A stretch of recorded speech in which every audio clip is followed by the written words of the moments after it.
Hello and welcome to the Kabaddi Adda powered bye sportsbet.io। मैं हूं साहिल और मेरे साथ है वेटरन डिफेंडर प्रो कबड्डी के रोहित राणा जी, जो खुद एक प्रो कबड्डी चैंपियन भी रह चुके हैं। नमस्ते रोहित राणा भाई। हेलो भाई, नमस्ते। और इस शो पर हम बात करने वाले हैं प्रो कबड्डी से जुड़ी हुई काफी चीजों की, प्लेयर्स की, टीम्स की, और रोहित भाई से जानेंगे हर मैच का एनालिसिस, और अगर कुछ चीज है जो टीम ने गलत की हो, जो टीम ने सही की हो, ये सारा एनालिसिस रोहित भाई के साथ हम करेंगे। शो शुरू करने के पहले मैं दर्शकों को एक बार बस रिमाइंडर देना चाहता हूं कि हमारा जो चैनल है उस पर सब्सक्राइब कीजिए, बेल आइकन को दबाइए और इस वीडियो को लाइक कीजिए, और हमारे जो भी वीडियोस आगे आएंगे वो सब के रिमाइंडर आपको फिर मिलते जाएंगे। रोहित भाई, शुरुआत में कबड्डी वापस आ रही है 2 सालों बाद।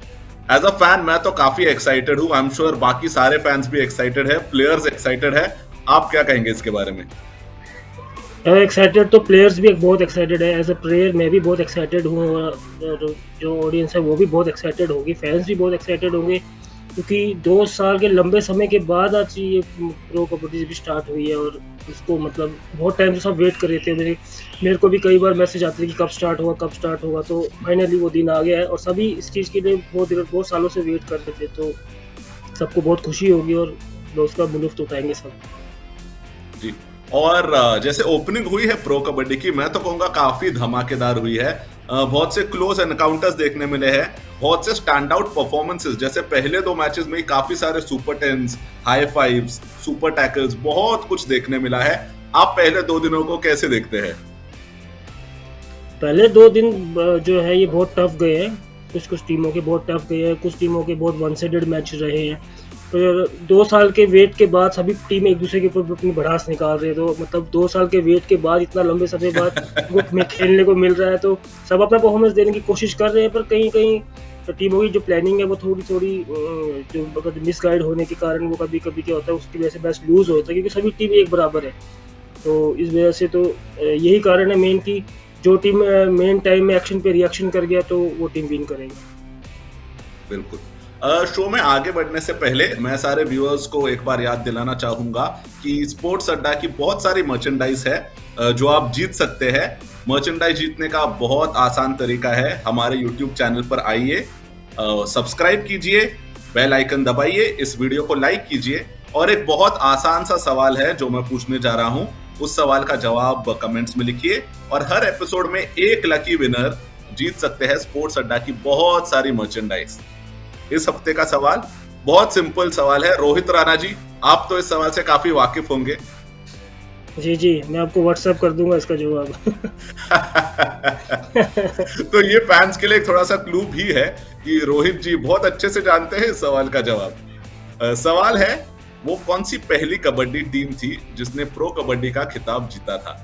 Who was the first team to win the pro kabaddi title? अगर आपको जवाब पता है तो कमेंट्स में नीचे जवाब जरूर दीजिए, और एक लकी विनर को हम चुनेंगे और वो जीत सकते हैं स्पोर्ट्स अड्डा की बहुत सारी मर्चेंडाइज। बहुत इजी सवाल है। मैं तो बोलता हूँ ऑडियंस को भी और फैंस को भी कि फटाफट जाए और कमेंट्स करे। इतना इजी सवाल तो ये तो जी, शायद आगे जाकर सवाल और टफ भी हो सकते हैं, तो जो इजी सवाल है जिनके जवाब पता है। तो रोहित भाई, इसके साथ साथ आ जाते हैं मैच रिव्यूज पर।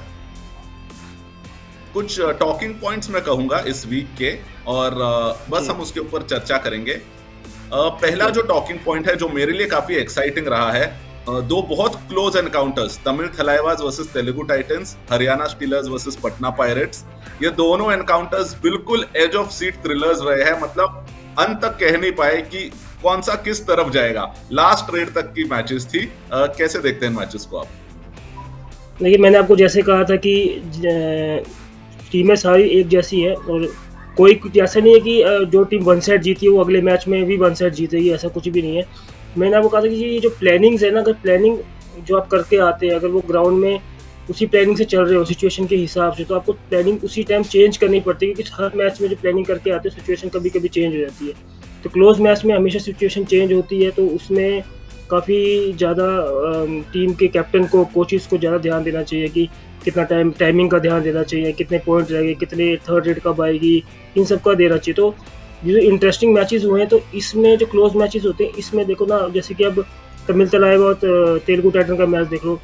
तमिल तलाई पहले तेलुगु टाइटन लीड पे थी, फिर तमिल तलाइवा लीड पे आई। लास्ट के 5 इनिंग, लास्ट के 3 मिनट में पूरी गेम बदल गई, जहाँ पे उनका एक रेडर जाता है जिसका नाम अजिंक्य, क्या नाम, वो मेरे को उसका नाम पे याद जिनके नहीं आ रहा पवार जी। है। अजय, हाँ, अजिंक्य परिवार, वो जाके डू एंड डाई में पहले ही 10 सेकंड में कैच खा लेता है, तो उनको 20 सेकंड का प्लस पॉइंट मिल जाता है। तो उसके बाद वो सिद्धार्थ देसाई को एक सुपर रेड दे देते हैं।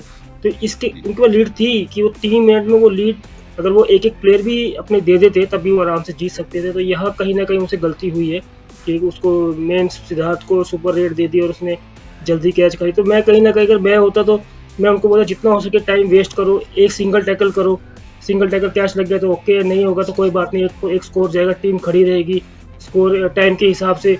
फिर हम लोग की 2 रेड, हम लोग की जो दो रेड वो क्योंकि कैच लग चुकी थी, उसके बाद 2 रेड जो थी वो एम्प्टी आराम से उसका टाइम वेस्ट का 30 सेकंड से 30 सेकंड 60 सेकंड हो जाते, तो उनकी 2 रेडें आती। तो इसमें था कि डू एंड डाई आती, तो उसमें कैच लगती तो कोई दी, तब भी 1 या 2 पॉइंट से वो जीतते थे। और यही सुपर रेड की बात जो आपने की, यही एक सुपर रेड ने जो Patna Pirates versus Haryana stealers की मैच हुई थी, उसमें भी एक सुपर रेड, मोनू गोयत की जो सुपर रेड हुई थी एंड में, उसने काफी हद जी तक जी, पासा पलट दिया था उस मैच का।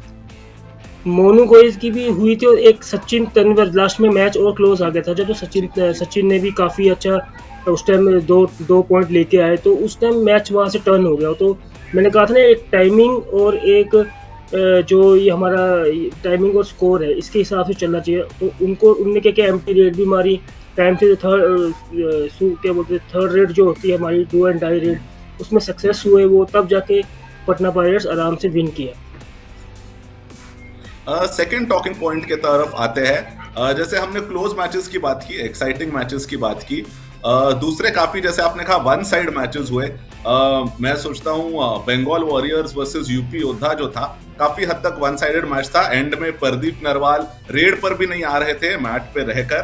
और दूसरा जो मैच था दबंग दिल्ली का पुनेरी पल्टन के साथ, वो भी कहीं ना कहीं एक वन साइड मैच था। दबंग दिल्ली ने जो रेडर्स थे और जो डिफेंडर्स थे, दोनों ने अपना जलवा दिखाया। कैसे इन दोनों मैचेस को देखेंगे रोहित भाई? भाई, एक तो होता है गुड स्टार्ट और एक होता है गुड एंड। अगर आप बहुत आउटस्टैंडिंग स्टार्ट करते हैं तो दूसरी टीम हमेशा प्रेशर में आ जाती है। तो यही प्रेशर आप बंगाल वॉरियर्स और पुनेरी सॉरी जो यूपी होता है उसके बीच में आप देख सकते हैं। क्योंकि जैसे ही बंगाल वॉरियर्स ने जैसे स्टार्ट किया है, वैसे ही, क्योंकि जैसे प्रदीप नरवाल पहली रेड पे वो कैच होगी, टीम का मॉरल डाउन हो गया, वहाँ से उनका रेडर गया, वो स्कोर ले आया, उनका मॉरल डाउन हो गया। तो इस उन लोगों ने उनको संभलने का मौका ही नहीं दिया, और प्रदीप को ज़्यादा देर बाहर बिठा के रखा उन लोगों ने। उनकी प्लानिंग ये थी कि देर प्रदीप बाहर बैठा रहेगा उतनी देर उनका प्लस पॉइंट रहेगा। बंगाल वॉरियर्स ने उसका फ़ायदा उठाया। आप देख सकते हैं कि प्रदीप नरवाल बहुत टाइम मैट के बाहर रहे हैं, और मैट के बाहर रहने की बहुत एक माइनस पॉइंट होता है कि रेडर एक तो कूल डाउन हो जाता है, वो बॉडी वार्म अप नहीं जाती है। अगर कंटिन्यू रेड मारे तो वार्म अप बॉडी रहती है। तो बाहर बैठ के आदमी थोड़ा सुस्त हो जाता है और थोड़ा सा ले डाउन हो जाता है कि यार उठाओ। उसमें क्या टीम प्रेशर में रहती है कि इसको उठाना है। तो उस चीज़ में कहीं ना कहीं इन लोगों ने प्लस पॉइंट बंगाल वॉरियर्स ने उसका उठाया, और साथ में उनके ऑलराउंडर्स है जो नबी बख्श है, उन्होंने वो बहुत अच्छा आउटस्टैंडिंग परफॉर्मेंस किया, टाइम पे स्कोर लाए। डिफेंस भी बाद में अच्छा हो गया, बहुत अच्छा स्कोर किया और डिफेंस ने भी। तो उनको कहीं ना कहीं संभलने का मौका नहीं दिया, और प्रदीप नरवाल को उन्होंने बाहर बेंच पे बिठा के रखा। तो इस कारण बंगाल वॉरियर्स बहुत ईजिली जीत गई उनसे। जी, और ये जो बात आप कह रहे थे मैट पर बैठने की, दबंग दिल्ली का अगर मैच देखे, काफी ऑपोजिट था। जो मेन रेडर्स थे उनके काफी हद तक मैट पर थे, तो उनको स्कोर करने का भी उतना मौका मिला, उतना ओपोनेंट पे प्रेशर डालने का मौका मिला। पुनेरी पल्टन कहीं ना कहीं वो सिचुएशन कंट्रोल कर नहीं पाई। देखिए, दबंग दिल्ली, मैंने आपको पहले भी ये बात कही थी कि दबंग दिल्ली हर चीज़ से फुल है। आप उनके डिफेंस देख लो, आप उनकी रेडिंग लाइन देख लो, उनके ऑलराउंडर्स देख लो, बेंच भी स्ट्रॉन्ग है उनका। तो आप जैसे आप देख सकते हैं, अजय ठाकुर ने रेड नहीं मारी। क्यों नहीं मारी? क्योंकि उनको मौका ही नहीं मिला, क्योंकि उनके साथ दोनों रेडर अच्छे चल रहे थे, अच्छे स्कोर ला रहे थे, डिफेंस अच्छा चल रहा था। तो उनको कोई जरूरत नहीं थी कि थर्ड, मतलब मैं कह रहा हूँ कि उनकी टीम ने कल 50 से 60% परफॉर्म किया है। क्योंकि 40 और 30% जो मेन प्लेयर थे वो तो उन्होंने अपना एफर्ट्स दिखाया ही नहीं, क्योंकि उनको मौका ही नहीं मिला। तो यही कारण है। अब दबंग भी और पुनेरी पल्टन हमने पूरे एफर्ट्स दिखा रही थी। कहीं न कहीं पुनेरी पल्टन से चूक हुई है थोड़ी-थोड़ी कहीं पे उनके रेडर्स से भी और उनके डिफेंडरों से भी, पर वो वापस मैच ला सकते थे। बट वो अब दबंग दिल्ली बहुत स्ट्रॉन्ग टीम है और नवीन एक्सप्रेस बहुत फॉर्म में चल रहे हैं और साथ में जीवा है, इतने एक्सपीरियंस कवर है, वो इंडिया के सबसे टॉप कवर में से माने जाते हैं। मनजीत चिल्लर है जो अभी तक के सबसे हाई स्कोर है जो डिफेंडर में, तो आप जोगिंदर नरवाल है, सब वहाँ पे सब आप, आपके पास कोई ऑप्शन नहीं है। आप उल्टा कोच को ये होता होगा कि मैं किसको खिलाऊं और किसको बिठाऊं। मेरे ख्याल से उनके बीच में ये भी चलता होगा। तो आप देख लो दोनों टीमें फुल है, फुल लोडेड है, बंगाल वॉरियर्स और दिल्ली दबंग दिल्ली। जी बिल्कुल। और जैसे हम बात कर रहे थे Naveen express versus the showman Rahul Chaudhary, इस पे काफी फोकस था, मगर मेरे लिए जो stand out performer first week के रहे वो थे यू मुंबा के अभिषेक सिंह। क्या परफॉर्मेंस दिखाया है रोहित भाई? जी भाई, वो मैं आपको कहता हूँ कि अगर अभिषेक यू मुंबा का एक मेन की है, जैसे आप बोलते हैं ना बोन है, एक रीढ़ की हड्डी कह सकते हैं। और अगर आपका रेडर्स अच्छे चल रहे हैं, डिफेंस ऑटोमेटिक अच्छा चलना शुरू कर देता है, तो उन्होंने एक्स्ट्रा ऑर्डिनरी परफॉर्म किया जिसमें शायद दूसरी टीम पे इतने हावी हो गए कि बाकी प्लेयर को इतने एफर्ट्स करने की जरूरत ही नहीं पड़ी। उन्होंने, आप देख सकते हैं कितने स्कोर किया उन्होंने, अपनी लाइफ का सबसे ज़्यादा प्रो कबड्डी का उनका स्कोर है। तो मुझे लगता नहीं कि किसी को कुछ करने की जरूरत थी। अगर यही स्कोर अगर प्रदीप नरवाल करता तो शायद यूपी होता जीत जाती, यही स्कोर अगर राहुल चौधरी करता तो उनकी टीम जीत जाती। तो ये चीज़ है कि एक स्कोर अगर आउटस्टैंडिंग परफॉर्मेंस कर रहा है तो फिर इजीली टीम जीत सकती है। और माइंड ब्लोइंग, मतलब बहुत अच्छा परफॉर्म किया अभिषेक ने, इसके लिए तो तारीफ के काबिल है वो। बिल्कुल बिल्कुल। और पिछले 2 सीजन पहले जब अभिषेक सिंह आए थे, कहीं ना कहीं सिद्धार्थ देसाई के साये में थे एज अ रेडर, क्योंकि सिद्धार्थ देसाई इतने अच्छे चल रहे थे। जब मौका मिला अभिषेक सिंह ने दोनों हाथ से, जैसे कहते हैं ना, took the opportunity with both hands. बिल्कुल वही किया है अभिषेक सिंह ने। बिल्कुल। जब वो नए आए, पहले सीजन में आए थे, तो मेरे उनके साथ ही था। तो एक तो वो बहुत अंडरस्टैंडिंग वाले प्लेयर है, आप उनको समझाओगे तो वो सुनेंगे कि नहीं वाकई ये कुछ बोल रहे हैं, चाहे वो कोई भी, चाहे वो छोटा प्लेयर है या वो बड़ा प्लेयर है या कोचिज है, कोई भी है। इवन वो जो मसाजेज होते हैं, जो फिजियोज होते हैं, उनकी भी सुनता है वो। और दूसरी बात, उसकी फिटनेस के ऊपर ज़्यादा ध्यान होता है। और वो थोड़ा, मतलब एक बोलते हैं जिगरे वाला प्लेयर है वो। और क्या होता है ना, अगर आप टीम में सेकंड रेडर हो तो आपको परफॉर्म करने का इतना मौका नहीं मिलता है। जैसे आप देख सकते हैं पहले प्रदीप नरवाल और मोनू गोयत थे, तो कहीं ना कहीं मोनू गोयत कहीं ना कहीं रुक रहे थे। तो जैसे अब मोनू गोयत फर्स्ट रेडर बन गए, तो आपने उसने मोनू गोयत ने भी अच्छा परफॉर्म किया है, 11 रेड पॉइंट लाए हैं, एक टैकल किया है, 3 बोनस है उसमें से, 15 टोटल स्कोर है। तो कहीं ना कहीं फर्स्ट रेडर को बहुत प्रेफरेंस मिलता है। जैसे अभिषेक को प्रेफरेंस ज़्यादा से ज़्यादा मिला है, नवीन को मिलता है, प्रदीप कहीं ना कहीं ढीले पड़ेगी। जैसे कि हम बोलते हैं ना, अगर जैसे मैं आपको एक एग्जांपल देता हूँ, जैसे कि प्रदीप नरवाल 98% मार्क्स लेके आ रहे हैं, सडनली वो 60 या 70% मार्क्स लेके आए, तो फैमिली को और रिश्तेदारों को ये लगेगा यार इससे एक्सपेक्ट नहीं करते थे कि इतना स्कोर, इतना मतलब इतने परसेंटेज ला सकता है। हम उनको ये नहीं कहते कि उनका परफॉर्मेंस डाउन है, हम ये कहते हैं कि परफॉर्मेंस उनका अप है, पर उनका लेवल थोड़ा डाउन हो गया, क्योंकि हमको एक्सपेक्टेशन ज़्यादा है उनसे, ऑडियंस को ज़्यादा एक्सपेक्टेशन रहती है, उनके फैंस को ज़्यादा रहती है। तो यही कारण है कि फर्स्ट रेडर का प्लस पॉइंट ये है कि तो खुल के चीज़ मिलती है हर चीज़। बिल्कुल। और जो आखिरी एक टॉकिंग पॉइंट मेरे लिए रहा, काफी इंटरेस्टिंग टॉकिंग पॉइंट, सुरेंद्र नाडा का रिटर्न। जैसे सीजन 5 में हमने सुरेंद्र नाडा को देखा था, जो कंटिन्यूस हाई फाइव्स का रिकॉर्ड था, एक के बाद एक मैच में हाई फाई।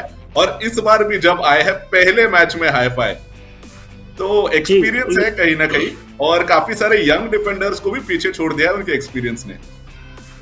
एक्चुअली उनके पास एक तो एक्सपीरियंस बहुत है, दूसरी बात की वो थोड़े इंजर्ड थे तो वो कुछ सीजन नहीं खेल पाए, तीसरी बात की वो आप मान सकते पूरे कबड्डी के जितने भी कबड्डी प्लेयर्स हैं इसी इंडिया में, वो जो जितने भी सीनियर प्लेयर्स हैं उनमें से सबसे ज़्यादा लोकल मैचेस और जो गांव में मैचेस होते हैं, जो लोकल मैचेस होते हैं, जो कहीं भी मैचेस होते हैं, तो सुरेंद्र नाडा आपको जरूर वहाँ दिखेगा। यही कारण है सबसे बेस्ट उनका कि वो प्रैक्टिस मैच में खेल के करते हैं। अब बोलते हैं ना, आप जितना प्रैक्टिकल करेंगे उतना ही आपको एक्सपीरियंस आएगा, तो वो उनके पास है। और बाकी तो उनके पास हर हुनर है, तो उन्होंने बहुत अच्छा कम बैक किया है और आगे भी बहुत अच्छा करेंगे। ये मेरा तो ये मानना है कि बहुत अच्छा कम बैक करेंगे। बिल्कुल।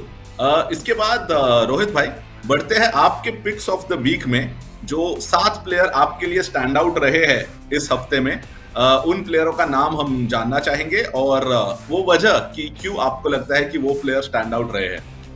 जैसे जो अभिषेक अभिषेक सिंह है, तो उनके बारे में तो मैं आपको क्या बताऊँ, आप भी जानते हैं, ऑडियंस भी जानती है, सब जानते हैं कि outstanding performance, full fitness, full reach, मतलब हमने जितना सोचा था, हमारी सोच से भी वो आगे परसेंटेज ले आए हैं। तो हमको उनके बारे में बताना, इसलिए वो मेरी लिस्ट में इसलिए है क्योंकि वो इस टाइम सबसे वेल परफॉर्म्ड है और उन्होंने बहुत अच्छा परफॉर्मेंस दिया और अपने बलबूते पे ही उन्होंने टीम को इतना आगे पुश किया है। और दूसरे हैं सचिन।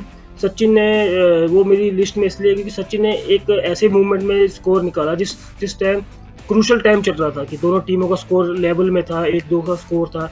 वहाँ उसने do and die rate success करी और वहाँ जाके टीम का एक प्लेटफॉर्म मिल गया कि अब टीम जीत जाएगी, तो इसलिए वो लिस्ट में है। और नबी बख्श तो अभी तक के इस लीग के मेरा मानना है कि आने वाले जितने भी मैचेस में ये पूरी लीग के मेरे ख्याल से सबसे बेस्ट ऑलराउंडर होने वाले हैं, मुझे ऐसा लगता है। नबी बख्श तो इसलिए लिस्ट में रखा गया। आपने उनका परफॉर्मेंस भी देखा है, चाहे प्रदीप को उनने इतनी कैचे मारी, उनने जो मेन रेडर है उनका उनने स्कोर निकाला है, वो भी सुपर रेड करके निकाला है और अपनी टीम को बहुत स्ट्रॉन्ग पोजीशन दी थी उनने, तो इसलिए वो मेरी लिस्ट में है। और डिफेंस में बात करें तो सुरजीत सिंह है, साहिल है जो तमिल तलाइबा के हैं, दोनों राइट एंड लेफ्ट कवर, वो दोनों को हमने मैच देखा। सिद्धार्थ देसाई कोई इजी प्लेयर नहीं है, आपको पता है वो इतने फिट है, इतने हल्के है और हाइट भी उनकी बहुत बड़ी है और उनके पावर, सबसे ज़्यादा पावर उनके अंदर होगी, तो कहीं ना कहीं उन लोगों ने उसको कहीं ना कहीं फ्लॉप किया है। सिद्धार्थ देसाई कहाँ 15 स्कोर करते थे, अब उनके स्कोर कम हो रहे हैं, तो वो वजह मैच की ये थी कि इसलिए ये दोनों लिस्ट में है क्योंकि उन लोगों ने स्कोर का उसका स्टॉप किया है, उसको रोका है और बहुत अच्छा डिफेंस किया है। और तेलुगु टाइटन के 2 कॉर्नर्स हैं, संदीप कंडोला और ऋतुराज, ये दोनों मेरी लिस्ट में इसलिए हैं क्योंकि ऋतुराज ने लास्ट मोमेंट में इतने अच्छे टैकल्स किए जिसकी बदौलत तेलुगु टाइटंस ड्रॉ की तरफ गई, संदीप कंडोला ने भी किए और इस कारण वो दोनों की डिफेंस की वजह से ये टीम ड्रॉ की तरफ गई और इसलिए दोनों मेरी लिस्ट में है ये। रोहित भाई, अगर मैं इस लिस्ट को देखता हूं तो नाम काफी सारे अच्छे हैं इसमें, मगर काफी सारे जो स्टार नेम्स हैं जो लोगों ने एक्सपेक्ट किए होंगे वो इस लिस्ट पे नहीं है। राहुल चौधरी, प्रदीप नरवाल, मनिंदर सिंह की अगर हम बात करें, या फिर जो बड़े बड़े स्टार कॉर्नर्स है, स्टार डिफेंडर्स है, कई सारे इसमें इस लिस्ट में अभी नहीं है। मतलब यंग जो प्लेयर्स है उन्होंने पहले 2 दिन में काफी अपना प्रभाव दिखाया है। जी साहिल भाई, जैसे मैंने आपको कहा था कि हम जिससे एक्सपेक्ट करते हैं कि जितना एक्सपेक्टेशन रखते हैं किसी के साथ हम, कि जैसे राहुल चौधरी है, नितिन तोमर है, या फिर बड़े मनिंदर सिंह है, ये बड़े बड़े जितने भी रेडर्स हैं, तो उनसे पवन है, इनसे एक्सेप्ट करते हैं कि ये लोग देखो ना, ये पहले से अपना बेस बना चुके हैं और इनको सबको पता है कि ये टॉप के प्लेयर हैं। तो यही प्लेयरों से अगर अच्छा कोई परफॉर्म करता है तो उनको हम निगलेक्ट नहीं कर सकते हैं, सबसे बड़ी बात तो ये है। और जो मेन टाइम में एक बोलते हैं ना, एक तो होता है स्कोर करना और एक होता है टाइम पे स्कोर करना, ये 2 डिफरेंट चीज़ें हैं। जो स्कोर तो कोई भी कर सकता है, ऐसा कुछ भी नहीं है, और जो टाइम पे स्कोर करे वो रियल प्लेयर उसे माना जाता है कि जो टाइम पे स्कोर करे, अपनी टीम को जीत दिलाए, मैच को हारने से बचाए, वो इस करके ये मेरी लिस्ट मैंने इसलिए बनाई है क्योंकि दे आर परफेक्ट। बिल्कुल रोहित भाई, और अगर टाइम पे परफॉर्मेंस करने की बात करें तो यही टाइम है हमारे सभी फैंस को अपनी परफॉर्मेंस देने का और स्पोर्ट्स अड्डा की बहुत सारी मर्चेंडाइज जीतने का।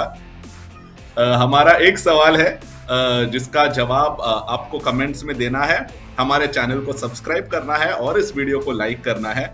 और अगर आप ये तीनों चीजें सही करेंगे तो हर हफ्ते एक लकी विनर को मिलेगा मौका हमारी ढेर सारी स्पोर्ट्स अड्डा की मर्चेंडाइज जीतने का। इस हफ्ते का सवाल है, काफी सिंपल सवाल है, कौन सी पहली टीम थी जिसने प्रो कबड्डी का खिताब जीता था? Who was the first team to win the pro kabaddi title? अगर आप जवाब जानते हैं कमेंट्स में जरूर छोड़िए और हमारे चैनल को जरूर सब्सक्राइब कीजिए। आगे बढ़ते हैं रोहित भाई हमारे अगले सेक्शन में, जो कि बहुत दिलचस्प सेक्शन है, शायद थोड़ा कंट्रोवर्शियल सेक्शन भी हो सकता है, मगर मुझे तो बड़ा मजा आता है इस सेक्शन में। वो सेक्शन है पॉइंट या एम्प्टी रेट। इस सेक्शन में रोहित भाई मैं आपको कुछ स्टेटमेंट्स दूंगा, कुछ वाक्य दूंगा और आपको मुझे बताना है कि ये वाक्य से आप एग्री करते हैं या ये इस वाक्य से आप एग्री नहीं करते। तो अगर आप एग्री करते हैं आप मुझे कहेंगे पॉइंट, अगर आप एग्री नहीं करते आप मुझे कहेंगे एम्प्टी रेट। ठीक है रोहित भाई? ओके। तो पहला वाक्य ये शायद कहीं ना कहीं जो राहुल चौधरी के फैंस है उनके लिए थोड़ा कंट्रोवर्शियल हो सकता है, मगर पूछना जरूरी है, क्या ये राहुल चौधरी का आखिरी सीजन हो सकता है रोहित भाई परफॉर्मेंस नहीं दिखाने पर? भाई देखो नहीं, अभी ये तो बिल्कुल आपका पॉइंट है। और अगर परफॉर्मेंस चाहे वो राहुल चौधरी हो या कोई भी हो, अगर परफॉर्म नहीं करेगा तो वो अगली बार टीम में आना मुश्किल है। ये चीज़ को तो भले मतलब राहुल चौधरी भी अच्छी तरह जानते होंगे और राहुल चौधरी के सभी प्लेयर जानते हैं, इसे वो सब अपने एफर्ट्स 100% देते हैं सारे और कोशिश करते हैं कि वो बेस्ट से बेस्ट दे पाए।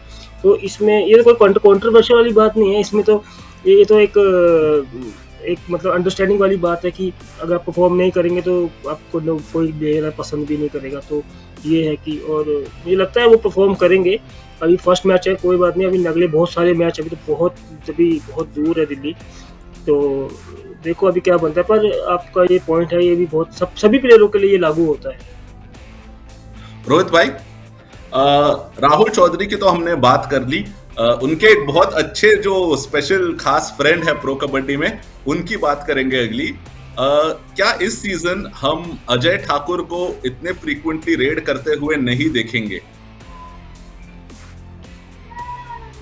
नहीं, ये भी आपका एक पॉइंट है, इसलिए देखो जैसे कि हमने मैच देखा दिल्ली का, उसमें मेरे ख्याल से उनके रेडर्स ही इतने अच्छा परफॉर्म कर रहे हैं कि उनको रेड करने की कोई ज़रूरत नहीं होगी, ऐसा मुझे लगता है। क्योंकि जैसी उनकी टीम है, मुझे लगता नहीं किसी को स्कोर उनको मतलब जैसे नवीन है, विजय है, ये लोग उनका सेकंड रेडर काफ़ी अच्छा चल रहे हैं, तो फिर बीच में करेंगे रेड, पर इतना नहीं कर पाएंगे जितना फर्स्ट रेडर। मैंने आपको कहा था ना, फर्स्ट रेड को सबसे पहला प्रेफरेंस दिया जाता है, फिर सेकंड रेडर को दिया जाता है, तो थर्ड रेडर को जब टाइम आएगा वो करेंगे। बट थोड़ा उन पर जिम्मेदारी भी है टीम की कि टीम को साथ लेके चलना है, किसी टीम को खिलाना है, क्योंकि उसमें बहुत सारे एक्सपीरियंस होल्डर प्लेयर हैं, तो उनको थोड़ा उसमें उसका भी प्लस पॉइंट मिलेगा कि ज़्यादा प्रेशर नहीं मिलेगा। क्योंकि टीम में जैसे आपने मैच में देखा कि अजय ठाकुर बाहर बैठे थे, तो जोगिंदर नरवाल हो गए, जीवा हो गए, ये सब अपने आपस में टीमों को समझा रहे थे, ये मंजीत हो गए, उसमें सब आप एक दूसरे को वो कर रहे थे, छोटे प्लेयरों को जो एज में कम प्लेयर है उनको, जैसे नवीन हो गया, विजय हो गया, इन सबको समझा के भेज रहे थे।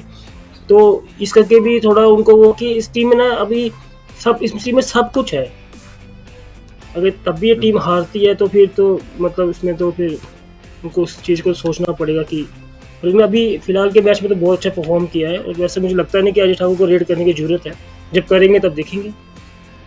बिल्कुल बिल्कुल, कहीं ना कहीं बतौर लीडर वो इस टीम में ज्यादा इंपॉर्टेंट है, क्योंकि इतने सीनियर प्लेयर्स है, सबको कंट्रोल करना है, सबको साथ में खिलाना है, तो एज अ लीडर से ज्यादा as a leader I think उनकी ज्यादा एज अ टीम वर्क करना बहुत जरूरी होता है। क्योंकि अगर वो चाहेंगे तो बोलेंगे कि मैं अपना परफॉर्मेंस देना चाहता हूँ, तो वैसा करना उनके को भी वो नहीं है, क्योंकि वो समझते हैं इस चीज़ को, वो मैक्सिमम, क्योंकि हमारे भी टीम के कैप्टन रह चुके हैं और रह चुके हैं, अभी भी हमारी टीम के कैप्टन है हिमाचल के वो, और कई बार मैं उनकी कैप्टनशिप में भी खेल चुका हूँ और मैं उनके साथ कई सालों से मैंने मैच शेयर किया, 19-20 साल हो गए मेरे को उनके साथ मैच शेयर करते हुए। तो मुझे हमेशा वो टीम वर्क पर ज़्यादा ध्यान देते हैं, क्योंकि वो अपना इंडिविजुअल कम खेलते हैं, वो टीम वर्क ज़्यादा ध्यान देते हैं, तो वो उनका बहुत प्लस पॉइंट है कि वो टीम को साथ लेके चलने वाले प्लेयर है। बिल्कुल।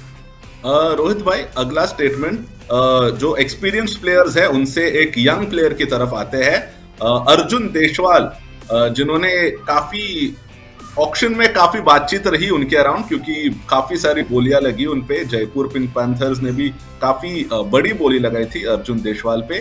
क्या फर्स्ट मैच में उनको देखकर ऐसा लगता है कि अर्जुन देशवाल ने अपने प्राइस टैग को जस्टिफाई किया है, उनका जो उनपे बोली लगी है उस पे खरे उतरे हैं? तो ये जो अर्जुन जायसवाल हैं, जो अर्जुन है, ये तो इनको ये जो मेरे साथ यू मुंबा में थे, पर इंजरी करके इनको भी घर भेजा गया था। तो अकॉर्डिंग हिज प्राइस अभी तक तो उसने वैसा परफॉर्म नहीं किया है जैसा हम लोग उनसे एक्सेप्ट कर रहे थे, क्योंकि नेशनल्स में वो काफ़ी अच्छा खेले हैं। तो जिस तरह के उनका प्राइस हुआ है उस तरह से तो उनको खेलना चाहिए मेरे आइडिया से, उससे अच्छा तो फिर आप देख लो ना दीपक हुड्डा भी अच्छा खेले हैं मैचेस में, पर उनसे ज़्यादा देखो तो जिस पे आप ज़्यादा एक्सपेक्ट करोगे कि उससे इतना चाहिए तो उतना नहीं आता, तो सबको ये बात फील होती है। तो कहीं ना कहीं ये बात हमें भी फील हुई है कि यार इतना उस पर टीम को एक्सपेक्ट किया था उससे, और इतना उसको प्राइज मनी दिया है, तब भी वो इतना परफॉर्म नहीं कर पाया कल के मैच में। जब देखो मैच में खेलना बहुत ज़रूरी है। अगर मैं आप जैसे आपने राहुल चौधरी का एग्जाम्पल दिया, वैसे ही एग्जाम्पल इनके लिए भी लागू होता है, वो सभी के लिए लागू होता है, तो उनको परफॉर्म करना बहुत ज़रूरी है। तो इसमें ये एम्प्टी रेट जाएगी आपकी।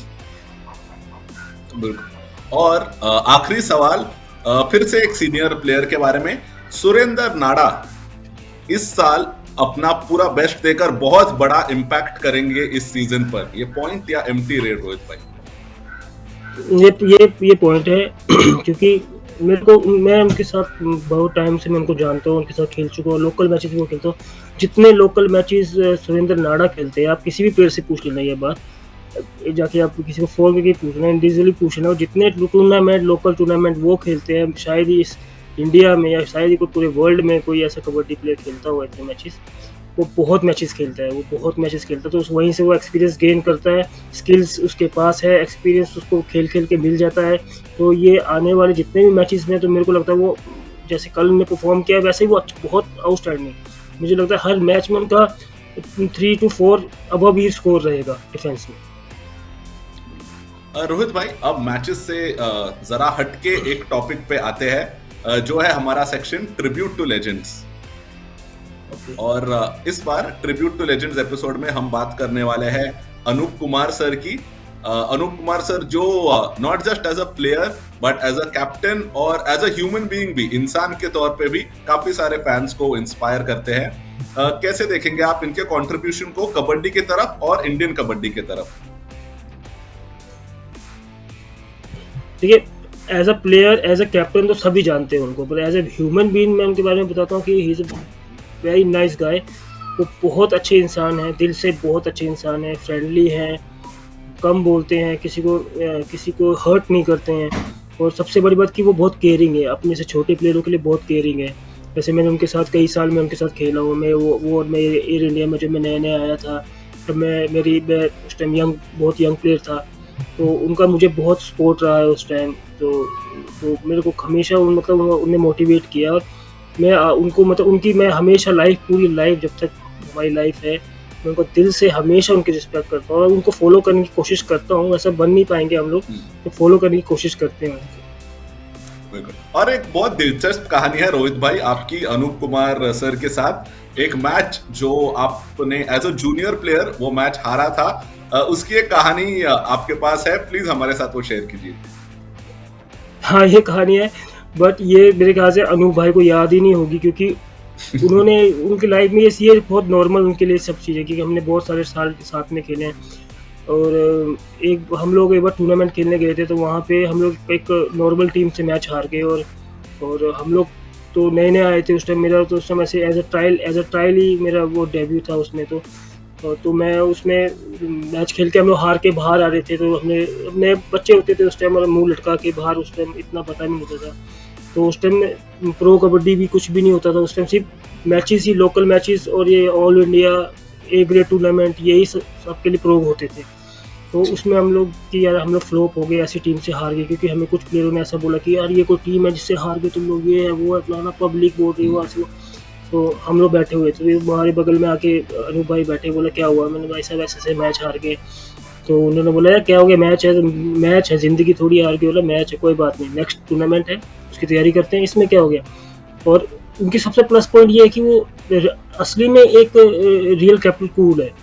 उन्होंने कभी हमने को on mat, on ground, on मिट्टी के ग्राउंड में भी कभी हम लोग को फील्ड में उन्होंने कभी एग्रेसिव नहीं हमसे बात करी, कभी भी उन्हें प्रैक्टिस हो, कभी भी उन्हें हमसे एग्रेसिव बात नहीं करी, प्यार से करते बात, समझाते हैं कि यहाँ ये गलती है, वो उसको समझाएंगे, एक बार समझ नहीं आएगा 10 बार समझाएंगे। और सबसे बड़ी बात कि वो कूल रहते हैं हमेशा, और हमेशा मतलब दिल बहुत बड़ा है उनका। और वो बहुत मैं आपको बता रहा हूँ कि मैं उनके में एक ही रूममेट में, हम रूममेट थे, हम एक ही रूम में रहते थे। हमारे रूम में 5-6 हमारे सीनियर होते थे, सबसे जूनियर मैं ही होता था, और मेरे साथ बहुत बड़े बड़े सीनियर प्लेयर थे, मैक्सिमम सभी अर्जुन अवार्ड प्लेयर थे, जिसमें अजय ठाकुर भी था। तो तो मेरे को कोई परेशान करता तो मैं अनु भाई को बोलता था कि अनु भाई मुझे परेशान कर रहा, तो अनु भाई जाके उसको पिटाई करते थे उनकी। तो बोलते थे ये बच्चा है, इसको परेशान नहीं करना है और इससे कोई काम भी नहीं करवाना है, ये अपनी लाइफ इसको बस गेम में फोकस करने दो। मुझे बोलते थे उठ जिम जा, ये कर वो कर। तो बहुत ही अब एज अ फादर वो सबकी केयर करते थे। मतलब लगता है कि बिग बड़ा भाई एक एज अ फादर ही होता है। अगर आप किसी नई जगह जा रहे हो, मैं फर्स्ट टाइम मुंबई आया था लाइफ में, पहली बार मैं मुंबई आया था, तो कहीं ना कहीं होता था मैं कमरे से बाहर भी निकलता था, वो तो घूम के आ, ये मतलब हमारी कॉलोनी होती थी उसमें घूम के आओ, ये करके आओ। तो काफी अच्छा स्पोर्ट था उनका लाइफ। बिल्कुल। Anoop Kumar ji, legendary player, legendary captain और लेजेंडरी पर्सन, सबसे परफेक्ट प्लेयर मैं मानूंगा हमारे पहले ट्रिब्यूट टू लेजेंड्स के लिए। थैंक यू रोहित भाई अपनी कहानी हमारे साथ शेयर करने के लिए। आखिरी सेक्शन बहुत दिलचस्प सेक्शन है, राणा की रेड, जिसमें रोहित भाई हमें अपनी एक प्रेडिक्शन बताएंगे आगे के लिए। लेकिन उस पे जाने से पहले एक आखिरी बार सारे फैंस को एक रिमाइंडर कि हमारी बहुत सारी मर्चेंडाइज है स्पोर्ट्स अड्डा की जो आप जीत सकते हैं, और हम चाहते हैं कि आप जीते। वो जीतने के लिए रोहित भाई चैनल पे जाके क्या करना होगा? सब्सक्राइब करना होगा और बेल आइकन को दबाना होगा। बिल्कुल, और ये बहुत आसान सा सवाल है, इसका जवाब देना होगा। सवाल ये है कि वो पहली कौन सी टीम थी जिसने प्रो कबड्डी का खिताब जीता? Who was the first team to win the Pro Kabaddi title? Answer comments में दीजिए, और हर एपिसोड में हम एक लकी विनर को चुनेंगे जो स्पोर्ट्स अड्डा की मर्चेंडाइज जीत सकता है। रोहित भाई, आप पार्ट लेंगे इस बार? मैं तो जरूर लूंगा, मेरे को तो सारे सवाल आएंगे। अब मेरे को तो सभी आते हैं क्योंकि आप लोग स्पोर्ट्स के कबड्डी के ऊपर ही सवाल पूछोगे तो मुझे तो आते ही होंगे सारे। कहीं ना कहीं मेरा भी लकी ड्रॉ निकल जाएगा, क्या पता। जी जी। तो रोहित भाई, इसी के साथ आते हैं आखिरी सेक्शन में जो है राणा की रेड जी। तो रोहित भाई, इस सेक्शन में हम आपसे सारे मैचेस जो आगे होने वाले हैं उनकी प्रेडिक्शन जानना चाहेंगे। आप क्या सोचते हैं कौन सी टीम जीतेगी, प्लेयर स्टैंड आउट करेंगे, बस उसके बारे में हम जानना चाहेंगे। पहला मैच जो होने वाला है U Mumba versus Dabang Delhi.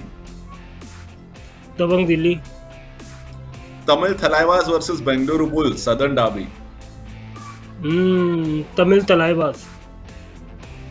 Bengal Warriors versus Gujarat Fortune giants.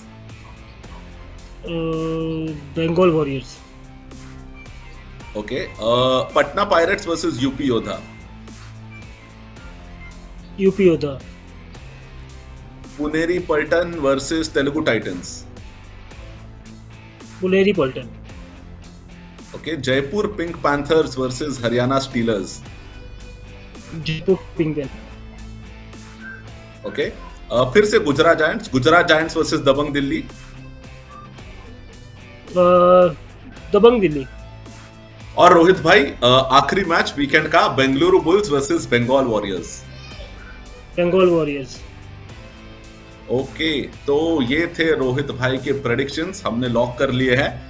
देखेंगे रोहित भाई के कितने प्रेडिक्शंस सही होते हैं, और अगर सही नहीं हुए तो हम मंडे के शो में ये भी डिस्कस करेंगे कि क्यों ये प्रेडिक्शंस थे जो सही नहीं हुए। तो रोहित भाई, थैंक्स अ लॉट हमारे साथ जुड़ने के लिए। बहुत मजा आया आपसे बात करके, आपकी कहानियां जान के और आपका एनालिसिस सुनकर, और होपफुली हमारे फैंस भी हमारे साथ आगे के एपिसोड्स में जुड़ते रहेंगे, आपकी और दिलचस्प कहानियां सुनते रहेंगे, और जैसे हम मैचेस को एनालिसिस कर रहे हैं उसका भी मजा उठाएंगे। सो थैंक यू रोहित भाई, और अगली बार मिलते हैं। सारे हमारे जो दर्शक हैं उनको मैं एक बार बस रिमाइंड करना चाहूंगा, सब्सक्राइब कर दीजिए, वीडियो को लाइक कर दीजिए, हमारे कॉन्टेस्ट में भाग लीजिए, ढेर सारी स्पोर्ट्स अड्डा की मर्चेंडाइज जीतिए। अगले हफ्ते मिलते हैं, अगले एपिसोड तक मुझे इजाजत दीजिए। मैं हूं साहिल और ये था द कबड्डी अड्डा।